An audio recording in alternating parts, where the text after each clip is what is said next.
जादूगर और तोते की कहानी तो आपने सुनी ही होगी, जिसमें एक जादूगर होता है जिसकी जान उसके तोते में होती है। अगर तोते को मार दिया जाए तो उसके साथ ही जादूगर का भी काम तमाम। ठीक वैसे ही अगर हमें चीन को खत्म करना है तो हमें चीनी अर्थव्यवस्था को खत्म करना होगा, क्योंकि उसकी सबसे बड़ी ताकत भी यही है। उसकी सेना या उसकी डिप्लोमेसी उसकी ताकत कतई नहीं है। उसकी ताकत है सिर्फ और सिर्फ उसकी इकोनॉमी। इसके जरिए जो पैसा आता है उसी के दम पर वह अपने प्रोजेक्ट चला रहा है और अपने करीबी देशों जैसे नेपाल, पाकिस्तान, म्यांमार या अफ्रीकी देशों को कंट्रोल करता आ रहा है। ऐसे में उसकी अर्थव्यवस्था पर हमला करना होगा और उसकी इसी अर्थव्यवस्था की जान है उसका एक्सपोर्ट, यानी दुनिया भर में वो जो सामान बेचता है दुनिया के अलग अलग देशों को एक्सपोर्ट करता है। उसी के दम पर उसे इतनी भयानक कमाई होती है कि आज की तारीख में चीन का खजाना $3 ट्रिलियन से भी ज्यादा का है, यानी फ्रांस, ब्रिटेन जैसे देशों की टोटल जीडीपी से भी ज्यादा। यानी कि आपको चीन को तोड़ना है तो उसके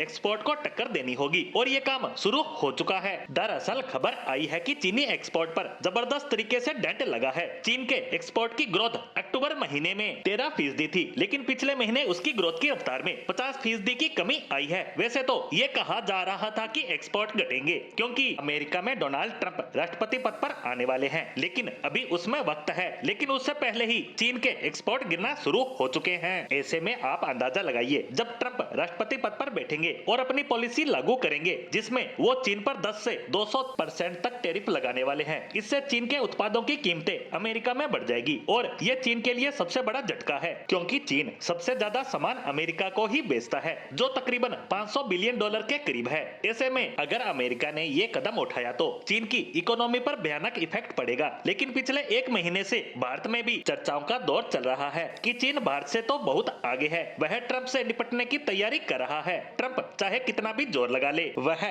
चीन को रोक नहीं पाएगा, उसके एक्सपोर्ट नहीं हिला पाएगा, क्योंकि चीन एक ऐसा देश है जो सालों पहले की तैयारी करता है। लेकिन अब ये दिख रहा है कि वह तो आने वाले महीनों की तैयारी नहीं कर पा रहा है। वहीं भारत में तथाकथित जियोपॉलिटिक्स के पंडित भविष्यवाणियां कर रहे थे कि चीन की तैयारी पूरी है, ट्रंप के टैरिफ के बावजूद उसके एक्सपोर्ट नहीं गिरेंगे। लेकिन अभी तक तो ट्रंप गद्दी पर भी नहीं बैठे, कलम भी नहीं चलाई, लेकिन चीन के एक्सपोर्ट अभी से हिलने लगे हैं। वहीं यह भारत के लिए ऐतिहासिक मौका है। ट्रंप जैसा राष्ट्रपति शायद फिर कभी नहीं आएगा। ऐसे में यह हमारे लिए मौका है, क्योंकि याद कीजिए 2016 से पहले ना तो इन्वेस्टमेंट आ रहे थे और ना ही फैक्ट्रियां। ट्रंप के आने के बाद ही एप्पल भारत आई, अन्य बड़ी बड़ी कंपनियां भी आने लगी। वहीं बाइडेन के समय ये ज्यादा नहीं बढ़ पाया, लेकिन अब फिर से माइग्रेशन शुरू होगा। लेकिन भारत को अन्य देशों में इसे जाने से रोकना होगा। उम्मीद है भारत ने इस पर अपनी पॉलिसी तैयार कर ली होगी। बस देरी है तो ट्रंप के गद्दी पर बैठने की, और उसके बाद चीन के एक्सपोर्ट की लगने वाली है लंका।